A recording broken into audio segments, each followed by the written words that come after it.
Welcome back to my YouTube channel. आज हम पढ़ेंगे टाइम एंड वर्क, कार्य और समय। तो देखो, हम इसको बिल्कुल शुरुआत से पढ़ेंगे। जिन्होंने मैथ्स में, जिसको कुछ भी नहीं आता है, एलसीएम भाजकता कुछ भी नहीं आता है, तो मैं बिल्कुल बेसिक से लेके चलूँगी। जिसको आता है वो आगे स्किप करके वीडियो आगे से देख सकते हैं। तो देखो, हम सबसे पहले इसमें देखते हैं यूनिट डिजिट या इकाई अंक क्या होता है। तो कोई भी संख्या है, जैसे 5, 4, 3, 5, 6, तो यूनिट डिजिट होता है उसका लास्ट डिजिट, यानी उसका अंतिम अंक।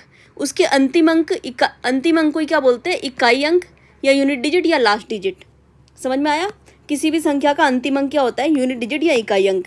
अब सबसे पहले हम पढ़ेंगे 2 से भाजकता का नियम, 2 से डिविजिबिलिटी रूल ऑफ 2, जिसका इकाई अंक या फिर यूनिट डिजिट या लास्ट डिजिट या अंतिम अंक 0, 2, 4, 6, 8 इनमें से कोई एक अंक हो, तो वो किससे भाज्य होती है? 2 से भाज्य होती है या फिर 2 से डिविजिबल होती है। जैसे कि 5, 6, 3, 2, इसमें इकाई अंक या यूनिट डिजिट क्या है? 2 है।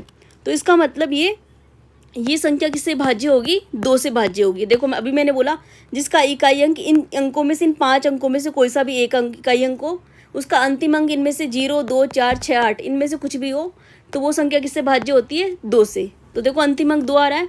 ऐसे देखो 8, 3, 8, 9, 2, 8, ठीक है, लास्ट में 8 आ रहा है, इकाई अंक क्या आ रहा है? 8।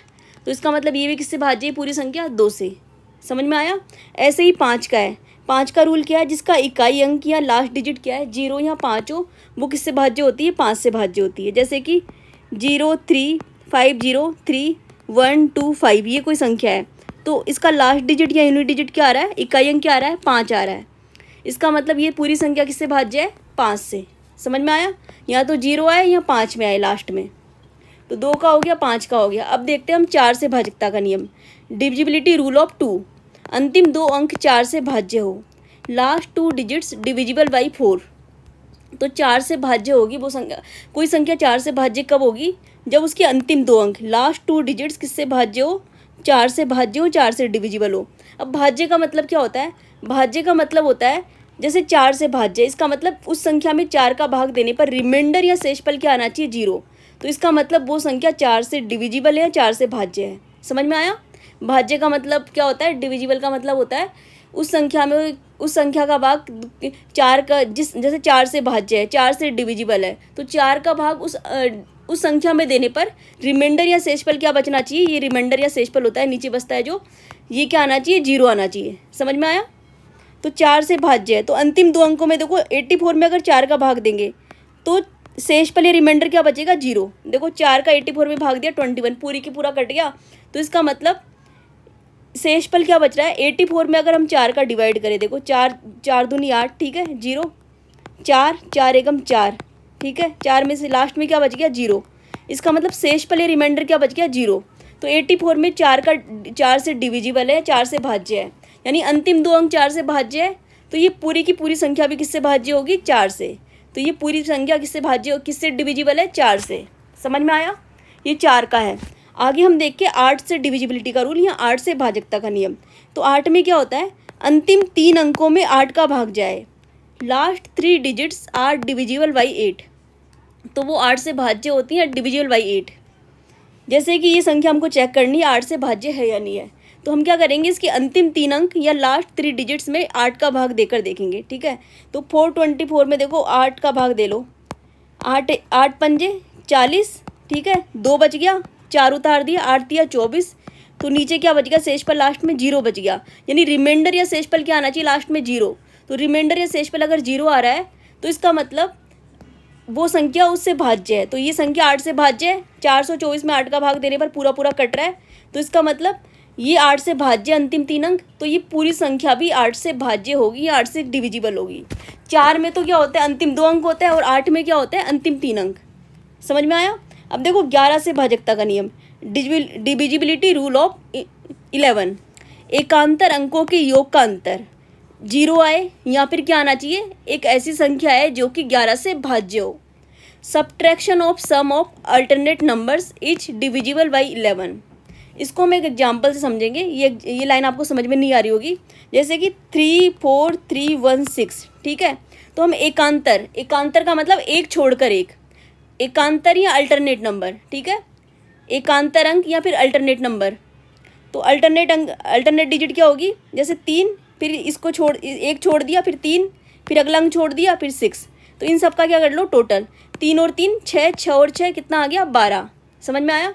अब कौन से बचे, 4 और 1 बच गया, तो 4 और 1 का भी टोटल कर लो, कितना आया 5। देखो ये लिखा है सम ऑफ अल्टरनेट नंबर्स, हमने सम कर लिया अल्टरनेट नंबर्स का, या एकांतर अंकों का योग कर लिया 12 और 7। अब लास्ट में क्या करना है, योग का अंतर, जो योग आया ना दोनों का उनका अंतर, या फिर सब्ट्रैक्शन ऑफ सम। तो 12 में से क्या कर दिया, 5 को माइनस कर दिया, कितना आया 7। अब हमको चेक करना है ये जो यहाँ पे आता है, या तो 0 आना चाहिए, या फिर ऐसी संख्या आनी चाहिए इसमें क्या 11 का भाग जाए। तो 7 में 11 का भाग जाता है क्या, देखो दे के देखो, 11 का भाग कितनी जाएगा नहीं इसमें, तो 7 शेषफल बचेगा। ठीक है, तो 7 में 11 का भाग नहीं जाता, तो इसका मतलब अगर इसमें नहीं जा रहा, जो लास्ट में जो योग आया है इनका 12 और 5 का जो अंतर आया है, तो अगर इसमें भाग नहीं जा रहा तो इस पूरी संख्या में भी 11 का भाग नहीं जाएगा, यानी ये संख्या भी 11 से भाज्य नहीं है। इसको देख, एक और एग्जाम्पल देख लो, 1331। तो देखो एकांतर अंक देख लो, 1 और 3 इनका योग करो कितना 4, बाकी इनका करो 1 और 3 कितना 4, तो योग कितने आ गए, टोटल कितना आ गया 4 और 4। 4 में से 4 घटा दो 0। तो मैंने क्या बताया, अंतर क्या आना चाहिए, सब्ट्रैक्शन या अंतर कितना आना चाहिए, 0 आए, या फिर एक ऐसी संख्या है जिसमें 11 का भाग जाए, तो 0 आ गया, इसका मतलब इसमें 11 का भाग जाएगा। समझ में आया, या तो 0 आए या एक ऐसी संख्या है जिसमें 11 का, तो इसमें क्या आया अंतर 0 आए तो भी 11 का भाग जाएगा। देखो यहाँ पे लिखा अंतर क्या है 0, या फिर एक ऐसी संख्या है जो 11 से भाज्य हो। आगे देखो, अब हम निकालेंगे एलसीएम या लघुत्तम समावर्तन निकालना। तो देखो एलसीएम निकालने के लिए 12, 18, 20 का एलसीएम या लघुत्तम समावर्तन निकालो। तो देखो उसकी बहुत ही शॉर्ट ट्रिक है। पहले शॉर्ट ट्रिक देख लेते हैं, शॉर्ट से कैसे करते हैं ना, उसके बाद में हम एलसीएम देखेंगे। तो एलसीएम देखो सबसे बड़ी संख्या कौन है इनमें से, 12, 18, 20 में से सबसे बड़ी संख्या कौन सी है 20। तो 20 की हम टेबल या पहाड़ा बोलेंगे, 20 एकम 20। तो 20 में देखो 12 का भाग 20 में जा रहा है क्या, नहीं जा रहा। तो अगली हम देखेंगे उसका आगे बोलेंगे। अब 20 दूनी 40, अब 40 के अंदर 12 का भाग जा रहा है, नहीं जा रहा, तो इसको भी कैंसिल करो। अब 20 दिया 60, 60 में 12 का भाग जाता है, नहीं जाता। अब 20 चौक 80, 80 में 12 का भाग जाता है, नहीं जाता। अब 20 पंजे 100, 100 में 12 का भाग जाता है, नहीं जाता। ठीक है, अब 20 छिक्के 120, 120 में 12 का भाग जाता है, बिल्कुल जाता है। 12 का भाग 120 में जा रहा है। 18 से भी चेक करेंगे, अब 18 का जाता है नहीं जाता, 18 का जा रहा है क्या, नहीं जा रहा। 18 का भाग 120 में नहीं जाता, तो इसको भी कैंसिल कर दो। ठीक है, अब 20 सत्ते 140, 140 में 12 का भाग जाता है, नहीं जाता। 20 अट्टे 160, 160 में 12 का भाग जाता है, नहीं जाता। ठीक है, 20 नाम 180, 180 में 12 का भाग जाता है क्या, देखो 20 नाम 180, 180 में 12 का भी भाग जाता है। देखो 12 का भाग देंगे तो 15 बार जाएगा, 12 इंटू 15 क्या होता है 180। 12 का इसमें भाग देंगे तो कितनी बार जाएगा, 15 बार जाएगा, और ये 12 इंटू 15 होता है। 18 का भाग 180 में भाग देंगे तो कितनी बार जाएगा, 10 बार जाएगा, और ये क्या होता है 18 इंटू 10 होता है। यानी 180 में 20 नाम कितना आया 180, 180 में 12 का भी भाग जा रहा है, 18 का भी भाग जा रहा है। ठीक है, तो इसका मतलब अपना एलसीएम क्या हो गया 180। यानी जो सबसे बड़ी संख्या उसका पहाड़ा या टेबल बोल के देख लो, फिर चेक कर लो कि कौन से कहाँ पे है ना, बाकी जो दोनों बची संख्या है ना उनका उसमें भाग जाना चाहिए। जैसे कि 180 बोला मैंने, तो 180 में 12 का भी भाग जा रहा है और 18 का भी भाग जा रहा है 12 में। समझ में आया। तो छोटी संख्या होगी उसमें आप आसानी से निकाल लूँगी, ये थोड़ा सा लॉन्ग पड़ गया, प्रैक्टिस करोगे तो आपको इस मेथड से हो जाएगा। अब देखो इकाई अंक इसका 2 है, इसका 8 है, इसका 0 है। जिसका इकाई अंक 2 हो, 8 हो, 0 है, उसमें किसका भाग जाता है 2 का। तो हम क्या करेंगे 2 का भाग दे दो, इसमें 2 का भाग दे दो। कितनी बार गया 6 बार, 18 में गया 9 बार, 20 में किया 10 बार गया। इसका मतलब देखो 12 के अंदर 2 का भाग दिया तो 2 छिक्के 12, यानी जो भागफल आया ना 6 वो लिखेंगे यहाँ पे। ठीक है, अब वापस से 2 का भाग दो, 2 तिया 6, 9 में नहीं जा रहा ऐसे लिख दो, 10 में 5 बार। आगे 3 में 2 1 बार, 3 तिया 9 5, 3 एकम 3 5, 5 एकम 5। अब क्या करेंगे एलसीएम के लिए कर दोगे, इन सबको गुणा कर दो, 2 गुणा 2 गुणा 3 गुणा 3 गुणा 5। ठीक है, 2 दूनी 4, 4 तिया 12, 12 तिया 36, 36 पंजे 180। ये क्या आ गया अपना एलसीएम। तो एलसीएम के लिए ये क्या आ गया अपना एलसीएम या लघुत्तम समावर्त है। समझ में आया। यानी एक तरीका टेबल बोल के देख लो और एक ऐसे निकाल लो। तो टेबल बोलने वाला ईजी, आप प्रैक्टिस करोगे तो सबसे ईजी टेबल बोलने वाला है। अब हम पढ़ेंगे टाइम एंड वर्क। देखो work equal to time and work. अब हम स्टार्ट करेंगे टाइम एंड वर्क। ये सारे बेसिक्स थे, जिसको देखना है वो देख लो, जो उसको नहीं देखना वो स्किप करके आगे देखो। Work equal to time into work into work efficiency. कार्य बराबर समय इंटू कार्य क्षमता। तो कार्य बराबर क्या होता है, समय इंटू कार्य क्षमता। यानी अगर जो जितना, इसको ऐसे समझ लो आप, कार्य किसके समानुपाती होता है, समय के। ठीक है, कार्य किसके समानुपाती होता है, समय के। समानुपाती का मतलब है अगर कार्य बढ़ेगा तो समय भी बढ़ेगा, अगर कार्य घटेगा तो समय भी घटेगा। ऐसे समझ लो, जो ज़्यादा काम करता है उसको ज़्यादा टाइम लगेगा, अगर कम काम करेगा तो कम टाइम लगेगा। समझ में आया समानुपाती का मतलब। अब देखो कार्य किसके समानुपाती होता है, कार्य क्षमता के। कार्य क्षमता या फिर एफिशिएंसी के। ठीक है, यानी अगर किसी की कैपेसिटी, काम करने की जो क्षमता है, एफिशिएंसी उसकी कम है, यानी काम अगर कम करता है, वो कम कर पाता है, जैसे उसको बहुत मतलब जल्दी थक जाता है, जल्दी मतलब बहुत ही कम काम कर पाता है। अगर उसकी कार्य क्षमता कम है तो काम भी कम होगा, कम काम होगा तो कम, उसकी कार्य क्षमता कम है तो काम भी कम होगा उससे। ठीक है, लेकिन किसी की कैपेसिटी, एफिशिएंसी बहुत ज़्यादा है, बहुत ज़्यादा काम कर देता है वो, उसकी एफिशिएंसी ज़्यादा है तो कार्य भी ज़्यादा होगा। ठीक है, समझ में आया।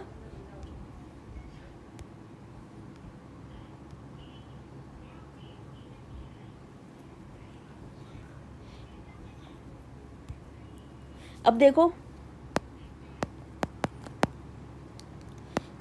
जब ये किसी फॉर्मूले में अगर दो ही संख्या गुणा में होते हैं, जैसे समय और कार्यक्षमता गुणा में है, यहाँ पे टाइम और क्या है, एफिशिएंसी गुणा में है।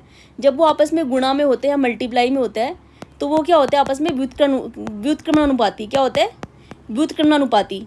अब व्युत्क्रमानुपाती का मतलब क्या होता है, समय व्युत्क्रम है किसके, एफिशिएंसी के या कार्यक्षमता के। अब व्युत्क्रम का मतलब क्या होता है, अगर समय बढ़ेगा तो एफिशिएंसी क्या होगी, कम होगी। यानी अगर किसी की क्या काम करने की एफिशिएंसी कम है, उसकी कैपेसिटी कम है, काम मतलब बहुत कम ही काम कर पाता है वो, तो उसको टाइम ज़्यादा लगेगा, ऐसे समझो उसको आप। ठीक है, और अगर किसी को कम टाइम लग रहा है, यानी उसकी एफिशिएंसी तो बहुत ज़्यादा है, उसकी तो मतलब बहुत सुपर वो होगा, बहुत अच्छे मतलब ज़्यादा काम कर पाता है, इसका मतलब उसका काम, उसको टाइम कम लगता है। यानी जिसको टाइम कम लगता है उसकी एफिशिएंसी ज़्यादा होती है, और जिसकी एफिशिएंसी कम है, जिसकी काम करने की कैपेसिटी कम है या एफिशिएंसी कम है, कार्य क्षमता कम है, उसको क्या लगेगा, टाइम ज़्यादा लगेगा। समझ में आया। तो समय, तो व्युत्क्रम का मतलब ये होता है अगर एक ज़्यादा होता है तो एक कम होता है। ठीक है, तो कार्य और समय तो क्या होते हैं, समानुपाती, यानी कार्य बढ़ेगा तो समय भी बढ़ेगा, और कार्य और कार्य क्षमता ये भी क्या होता है, समानुपाती, यानी कार्य बढ़ेगा तो कार्य क्षमता भी बढ़ेगी। लेकिन अगर ये गुणा में होते हैं आपस में, तो ये क्या होते हैं, व्युत्क्रमानुपाती होते हैं। क्या होते हैं, व्युत्क्रम में होते हैं आपस में, यानी समय प्रोपोर्शनल टू 1/एफिशिएंसी। यानी समय बढ़ेगा तो ये कार्य क्षमता क्या होगी, घटेगी। ठीक है, और अगर समय कम होगा तो कार्य क्षमता क्या होगी, बढ़ेगी। समझ में आया। अब देखो, अब आप देखोगे कार्य, तुमको पता है काम, कोई भी काम कर रहा है, जैसे कि 80 काम कर दिया, 30 काम कर दिया, 40 काम कर दिया, और समय भी हमको पता है 10 घंटे 20 घंटे। लेकिन कार्य क्षमता क्या होती है, तो कार्य क्षमता क्या होती है, इकाई समय में किया गया कार्य है।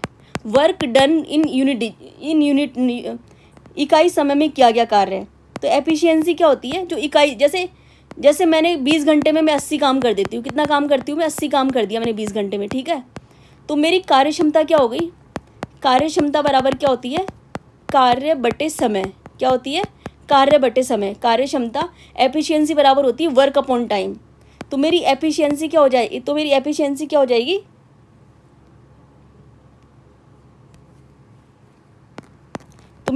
हो जाएगी वर्क अपॉन टाइम। कितनी, वर्क अपॉन टाइम। तो मेरा वर्क कितना है, 80 काम कर रही हूँ मैं, तो 80 तो काम, ये मेरा वर्क हो गया, और टाइम कितना लग रहा है मुझे, 20 घंटे लग रहे हैं। ठीक है, तो एफिशिएंसी कितनी हो गई मेरी, 20 चौक 80, 4 काम। यानी ये जो मेरी एफिशिएंसी या कार्य क्षमता आई कितनी आई, 4 काम। अब एफिशिएंसी या कार्य क्षमता को काम में क्यों लिखते हैं, क्योंकि एफिशिएंसी का मतलब काम ही एक तरीके से, लेकिन वो काम कैसा है, 1 घंटे का काम है मेरा। कितना, 1 घंटे का काम। इकाई समय का कार्य है, 1 दिन का कार्य है, 1 घंटे का काम या 1 सेकंड का काम, जो कि क्वेश्चन में इकाई दे रखी हो उसको बोलेंगे अपन एफिशिएंसी या कार्य क्षमता। अगर दिन दे रखे हो तो 1 दिन का काम, सेकंड दे रखा हो तो 1 सेकंड का काम, अगर घंटे दे रखे हो तो एक घंटे का काम। तो ये अपनी क्या हो गई, एफिशिएंसी या कार्य क्षमता। समझ में आया। तो कार्य क्षमता क्या होती है, इकाई समय में किया गया कार्य। अब देखो ए एक काम को 6 दिन में पूरा कर सकता है और बी उसी काम को 12 दिन में कर सकता है। अगर वे दोनों एक साथ काम करते हैं तो इस काम को कितने दिन में पूरा कर पाएंगे? तो देखो ए तो उस काम को कितने दिन में कर रहा है? 6 दिन में। बी कितने दिन में कर रहा है? 12 दिन में। तो हमें अगर कुल काम निकालना है, कुल काम कैसे निकालते हैं हम? उनका एलसीएम ले लेते हैं। तो एलसीएम लेने पे जो आता है ये क्या होता है अपना, यहाँ पे इनका एलसीएम या लघुत्तम समावर्त लेंगे, वो अपना क्या होगा? कुल काम होगा। ठीक है, एलसीएम क्या होगा? कुल काम होगा। ठीक है, ये अपना क्या होगा? कुल काम। तो 6 दिन और 12 दिन का हमने क्या ले लिया? एलसीएम या लघुत्तम समावर्त है। तो एलसीएम कैसे लेंगे? देखो अभी मैंने बताया था सबसे बड़ी संख्या कौन सी है? 12। तो 12 का पहाड़ा या 12 की टेबल बोलो, 12 एकम 12। तो 12 में देखो 6 का भाग जा रहा है, बिल्कुल जा रहा है। और ठीक है, तो 12 में 6 का भाग जा रहा है, इसका मतलब 12 क्या हो गया? इसका एलसीएम। तो 12 एलसीएम हो गया। और वैसे यहाँ से टेबल से देखो तो 12 और 6 में 2 का भाग दे दिया, 6 बार गया। 6 में दिया 3 बार, 3 का भाग दिया इसमें 2 बार, 1। उसके बाद में वापस से 3 का भाग दिया तो 1 बार, 2 एकम 2। तो 2 इंटू 3 इंटू 2, तो 12 आ गया एलसीएम। यानी अपना ये क्या आ गया? ये अपना आ गया कुल काम या कुल वर्क। कुल काम कितना आ गया? जो एलसीएम होता है वो अपना क्या होता है? कुल काम। तो 6 दिन और 12 दिन ए और इनका एलसीएम निकाल लिया, यानी ए 6 दिन में कर सकता है उसी काम को, बी भी 12 दिन में कर सकता है उसी काम को। तो इन कुल काम कितना हो गया? जो इनका एलसीएम आया वो उनका क्या हो गया? कुल काम। तो कुल काम क्या आ गया? 12। समझ में आया? कुल काम कितना आ गया? 12। अब हम क्या निकालेंगे? इनकी कार्यक्षमता। तो ए की एफिशिएंसी या ए की कार्यक्षमता निकालेंगे। एफिशिएंसी मतलब समझ रहे हो? कार्यक्षमता। कार्यक्षमता क्या होती है? काम बटे समय। क्या होती है? काम बटे समय। तो ए को टोटल काम कितना है? 12। 12 में किसका भाग देंगे? ए को कितने दिन लग रहे हैं? 6 दिन। तो कितनी आ गई? ए की एफिशिएंसी कितनी आ गई? 6 दिन। यानी इसका मतलब ए का 1 दिन का काम, ये क्या हो गया? एफिशिएंसी कितनी आ गई? 2 काम। तो ए का 1 दिन का काम कितना आ गया? 2 काम। यानी ए 1 दिन में 2 काम करता है, या फिर इसको ऐसे बोल दो, या फिर ए की एफिशिएंसी या फिर ए की कार्यक्षमता कितनी है? ए की एफिशिएंसी या कार्यक्षमता कितनी है? 2 काम। समझ में आया? दोबारा से देखो यहाँ पे ये बना लेते हैं अपन डायग्राम। ए कितने दिन करता है? ए को 6 दिन लग रहे हैं। ठीक है, ए को कितने दिन लग रहे हैं? 6 दिन। और बी को कितने लग रहे हैं? 12 दिन। तो हम क्या करेंगे यहाँ से? इसका क्या निकालेंगे? एलसीएम। तो ये क्या होता है? कुल काम। तो एलसीएम निकालने पे क्या आ गया अपने पास? एलसीएम निकालने पे क्या आ गया अपना? एलसीएम 12। फिर 6 का भाग किस में? 12 में किसका भाग दे दो? 6 का। कुल काम में समय का भाग देगा तो क्या आएगा? एफिशिएंसी। तो किसकी एफिशिएंसी आ गई? ए की कार्यक्षमता आ गई, यानी ए 1 दिन में 2 काम कर सकता है। ऐसे ही बी की एफिशिएंसी या बी की कार्यक्षमता निकाल लो। कुल काम में किसका भाग दे दो? समय का भाग दे दो, 1 काम। तो बी का 1 दिन का काम कितना आ गया? 1 काम। समझ में आया? ठीक है, 1 काम। अब देखो, अब ये क्या पूछ रहा है? ए और बी का टोटल काम पूछ रहा है। दोबारा से डायग्राम बना लो। ये मैं आपको बार बार इसलिए बता रही हूँ तो आपको ध्यान रहे किया क्या हमने क्वेश्चन में। बाद में आप करोगे तो एक ही डायग्राम में बता देंगे। देखो ए 6 दिन में कर रहा है, बी कितने दिन में कर रहा है? 12 दिन में। ठीक है, आगे देखो,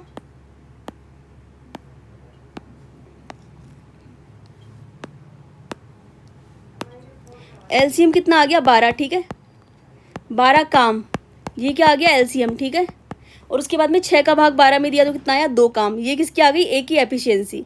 यहाँ पे क्या आएगी? एफिशिएंसी। ठीक है, 12 का 12 में भाग दिया, 1 काम। ये काम, ये क्या आ गया अपना? एफिशिएंसी। ठीक है, आगे ये क्या आ गया? कुल काम। ठीक है,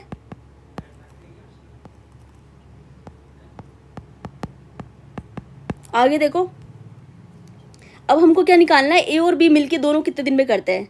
तो हम क्या कर देंगे? इनकी एफिशिएंसी को जोड़ देंगे। ए और बी की एफिशिएंसी या उसकी कार्यक्षमता को जोड़ दो। ठीक है, 2 + ए कितना हो गया? 3। ठीक है, तो 12 में किसका भाग दे दो? अब ए और बी को काम करने में कितना टाइम लगेगा? समय क्या हो जाएगा? कार्य बटे कार्यक्षमता। तो 12 बटे कितना हो गया? 3। ठीक है, तो कितना हो गया? 4 दिन। तो ए और बी को 12 काम करने में कितने दिन लग जाएंगे? 4 दिन। ठीक है, यानी कार्य बटे कार्यक्षमता। समझ में आया? सबसे पहले समय का एलसीएम ले लिया हमने। क्या किया? जो समय है, ए को 6 दिन लग रहे हैं, बी को 12 दिन लग रहे हैं उसी काम को करने में, तो दोनों का क्या ले लिया हमने? इन दोनों का क्या ले लिया? एलसीएम ले लिया। ठीक है, एलसीएम ले लिया। वो एलसीएम क्या आ गया अपना? कुल काम। कुल काम आ गया। एलसीएम कैसे लिया? बड़ी संख्या का पहाड़ा बोल लिया, 12 एकम 12। 12 में 6 का भाग जा रहा है, इसका मतलब 12 एलसीएम हो गया। तो ये अपना क्या आ गया? कुल काम आ गया। ठीक है, ये अपना क्या आ गया? कुल काम। फिर समय का इस काम में भाग दिया तो क्या आ गई अपनी ए की कार्य क्षमता, यानी ए का एक दिन का काम। 6 का भाग 12 में दिया तो कितना आ गया 2। 2 क्या आ गया अपना ए का एक दिन का काम, या फिर ए की कार्य क्षमता या ए की एफिशिएंसी। ऐसे ही बी का एक दिन का काम या बी की एफिशिएंसी क्या आ गई, 12 का 12 में भाग दिया तो एक काम, तो ये क्या हो गया बी का एक दिन का काम या बी की एफिशिएंसी या बी की कार्य क्षमता। आगे ए प्लस बी का, ए और बी दोनों का एक दिन का काम।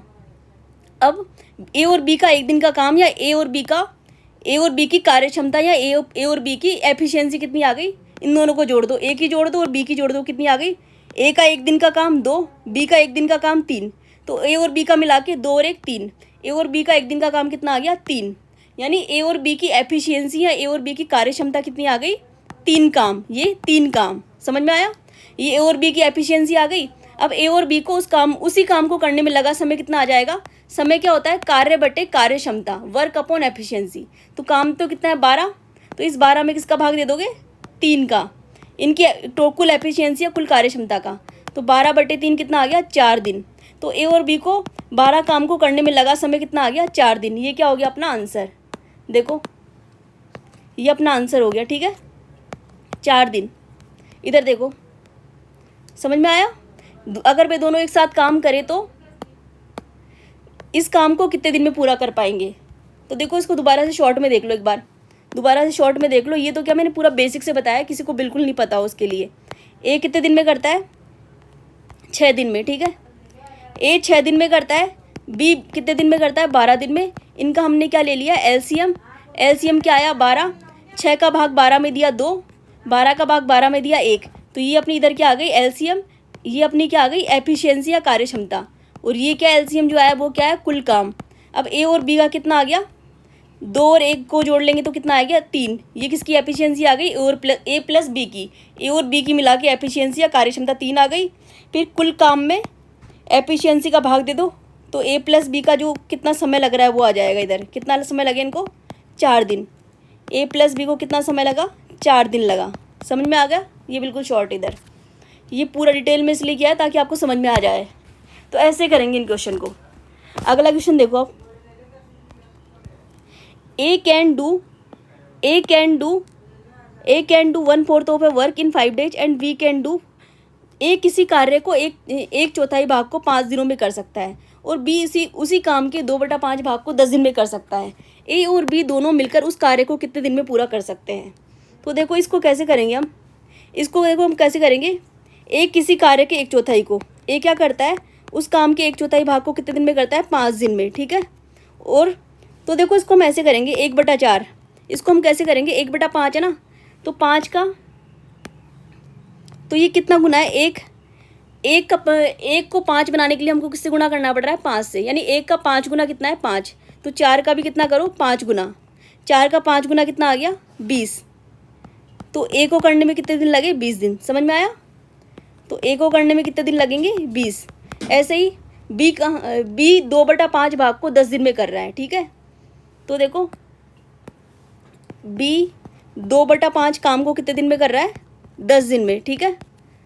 तो इसको कैसे करेंगे, देखो इसको भी वैसे करेंगे, 2 से 10 बनाने के लिए 2/5 है और ये क्या है 10, 2/5 काम को करने में कितने दिन लग रहे हैं 10 दिन, ठीक है। तो 2 से 10 कैसे बनेंगे,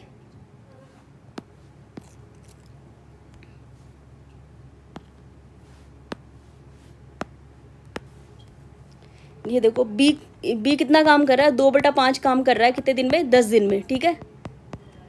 तो 2 से 10 कैसे बनेंगे, अगर इसको हम 5 से गुणा करें जब भी 10 बनेंगे ना, 2 पंजे 10, तो 5 को किससे गुणा, 5 को भी किससे गुणा कर देंगे 5 से, यानी 2 का 5 गुना 10 है, तो 5 का भी 5 गुना करेंगे, तो 5 का 5 गुना करने पे क्या आ गया इधर 25 आ गया, 5 को 5 से गुणा करेंगे तो कितना आया 25, तो बी का कितने दिन में आ गया, तो बी कितने दिन में करेगा 25 दिन में। समझ में आया, यानी ए उस काम को, इसका मतलब है ए उस काम को 20 दिन में कर रहा है और बी उस काम को 25 दिन में कर रहा है। समझ में आया कैसे किया, यहाँ पे देखो ए का 1 किसके 5 गुना के बराबर है, तो 4 को भी 5 गुना कर देंगे, 4 पंजे 20, तो ए को उस पूरे काम को करने में कितने दिन लगे 20 दिन।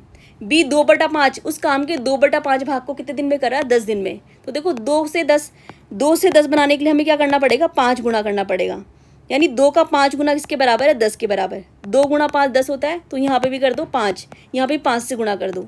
तो 5 को 5 से गुणा किया तो कितना आया, 25। तो बी को कितना दिन लग रहा है, 25 दिन। इतना समझ में आया। ए को 20 दिन और बी को 25 दिन। अब क्या करेंगे आगे देखो, ए और बी दोनों मिलकर उस कार्य को कितने दिनों में कर सकते हैं। तो जैसे हमने पहला क्वेश्चन किया था वैसे ही कर देंगे। ए को कितने दिन लग रहा है, 20 दिन, ठीक है। बी को कितने दिन लग रहा है, 25 दिन, ठीक है। इन दोनों का क्या ले लो, कुल काम के लिए क्या ले लो, इसका एलसीएम। तो क्या आया, देखो 25 की टेबल बोलो, 25 का पहाड़ा बोलो, 25 एकम 25, 25 में 20 का भाग जा रहा है क्या, नहीं जा रहा। 25 दूनी 50, 50 में जा रहा है 20 का भाग, नहीं जा रहा। 25 दिया 75, 75 में जा रहा है 20 का भाग, नहीं जा रहा। 25 चौक 100, 100 में क्या जा रहा है, 20 का भाग जा रहा है, 20 पंजे 100 होता है, ठीक है। तो 25 की टेबल बोलने पे 25 चौक 100, 100 का भाग, 100 में 20 का भाग जा रहा है, इसलिए हमने क्या ले लिया, एलसीएम 100 ले लिया, ठीक है। तो 100 एलसीएम ले लिया। अब 20 का भाग 100 में दो, कितनी बार जाएगा, 5 बार, 20 पंजे 100। तो इधर तो क्या आती है, एफिशिएंसी। इधर क्या आती है, एफिशिएंसी, या फिर कार्य क्षमता, या फिर इकाई समय में किया गया कार्य, यानी एक दिन में किया गया कार्य। तो ए का एक दिन का काम कितना आ गया, 5 काम। ए का एक दिन का काम और बी का एक दिन का काम कितना आ गया, बी की एफिशिएंसी या बी की कार्य क्षमता कितनी आ गई, 100/25, यानी 25 चौक 100। समझ में आया। 100 में 25 का, इस 100 के अंदर, यानी 100 के अंदर 20 का भाग दिया तो कितना आया, 5। तो ये क्या आ गई, ए की एफिशिएंसी या ए का एक दिन का काम या ए की कार्य क्षमता। ए एक दिन में 5 काम करता है। ऐसे बी की एफिशिएंसी या बी की कार्य क्षमता या बी का एक दिन का काम क्या हो जाएगा, काम में किसका भाग दे दो, समय का। तो क्या आ गई अपनी बी की कार्य क्षमता। तो 25 में 100 का भाग दिया 4, 25 चौक 100, यानी ए का एक दिन का काम, बी एक दिन में क्या, सॉरी बी का एक दिन का काम कितना हो गया, 4 काम। बी एक दिन में कितना काम करता है, बी एक दिन में कितना काम करता है, 4 काम। समझ में आया। अब देखो दोबारा से एक बार मैं डायग्राम बना लेती हूँ। आगे जो क्वेश्चन करूँगी इसमें बार बार नहीं बनाऊंगी, इसमें बना रही हूँ ताकि आपको बेसिक्स क्लियर हो जाए। ए 20 दिन में, बी कितना 25 दिन में, ठीक है। आगे देखो इनका एलसीएम कितना आया, 100 आ गया, ठीक है। ये क्या आ गया, टोटल काम, कार्य आ गया। 20 का 100 में भाग दिया 5, ये क्या आ गई, एफिशिएंसी। 25 का 100 में भाग दिया कितना आया, 25 चौक 100। अब ए और बी, ये क्या हो गया, ए और बी की एफिशिएंसी, यानी ए और बी का एक दिन का काम कितना आ गया, 5 + 4 कितना आ गया, 9। यानी ए और बी का एक दिन का काम कितना आ गया, 9 काम। ए और बी दोनों मिला के एक दिन में 9 काम करते हैं, या फिर ए और बी की एफिशिएंसी कितनी है, 9 है। ए और बी की कार्य क्षमता 9 है। समझ में आया। अब ए और बी की कार्य क्षमता पता पड़ गई, तो हमको समय कैसे लगेगा, ए और बी को समय, ए और बी को समय कितना लगेगा, कार्य बटे कार्य क्षमता 100/9, 100/9 कितना, इतने दिन लगेंगे इसको। तो 100/9, ठीक है। तो 100 में 9 का भाग देंगे तो देखो कितना आएगा, 100 में देखो 9 का भाग दो, 100 में 9 का भाग दोगे तो कितना आएगा, देखो 99 + 1 ऐसे लिख सकते हैं इसको अपन। तो 99 में 9 का भाग दिया 11 + 1/9, और 11 + 1/9 को क्या लिख सकते हैं, 11 से 1/9 दिन। समझ में आया। तो इतने दिन ए और बी को कितने दिन लगेंगे, 11 से 1/9 दिन लगेंगे। तो ये क्या हो गया अपना आंसर। यहाँ से भी देख लो आप क्वेश्चन में, 11 से 1/9। समझ में आया। तो बी ऑप्शन हो गया ये। अगला क्वेश्चन देखो,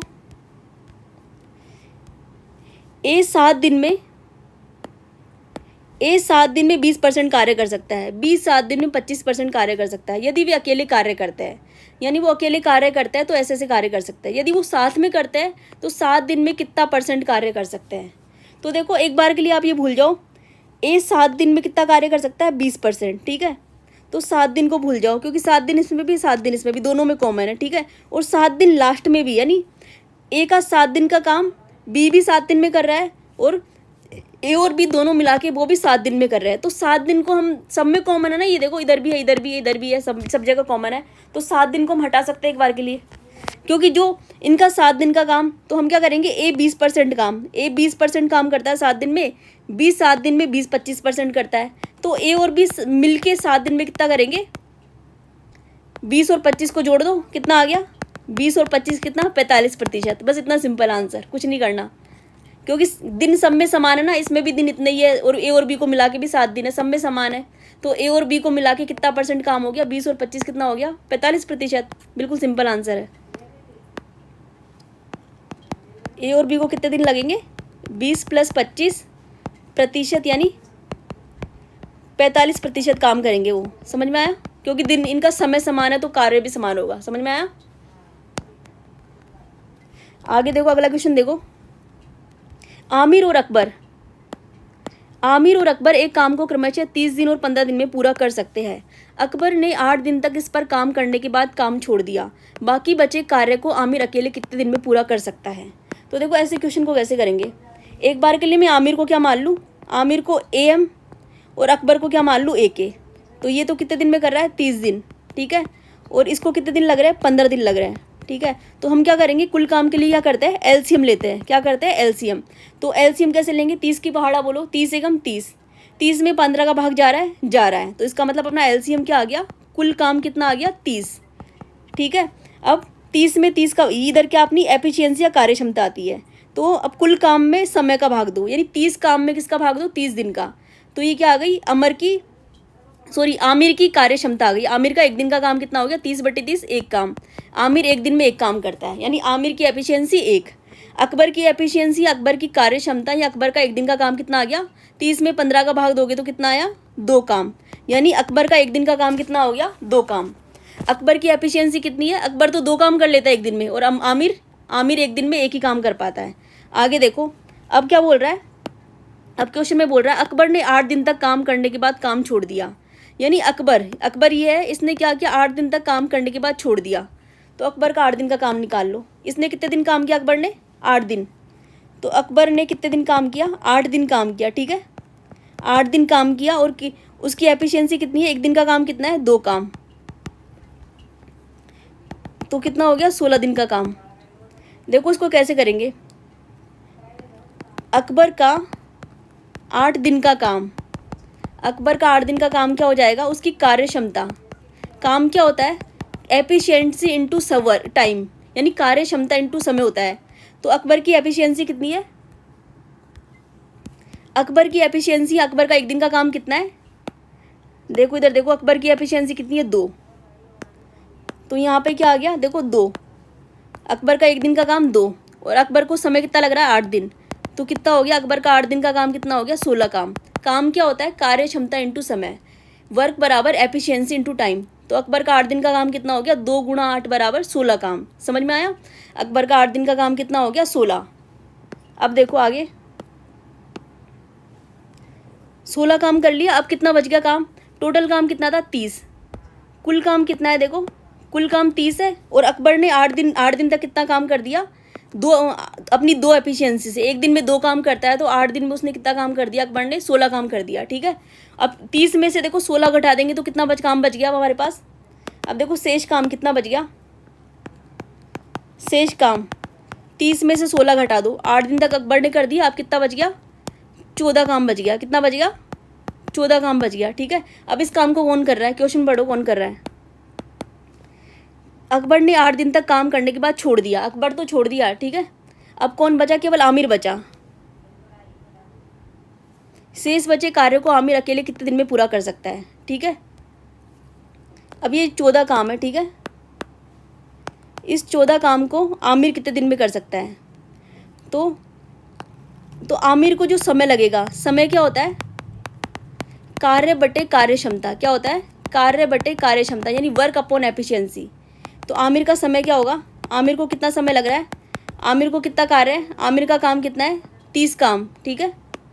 आमिर को टोटल काम कितना है, टोटल काम तो 30 है, लेकिन आमिर कितना कर रहा है उसमें से, आमिर तो 14 ही काम कर रहा है, केवल जो शेष बच गया ना उसी काम को कर रहा है आमिर।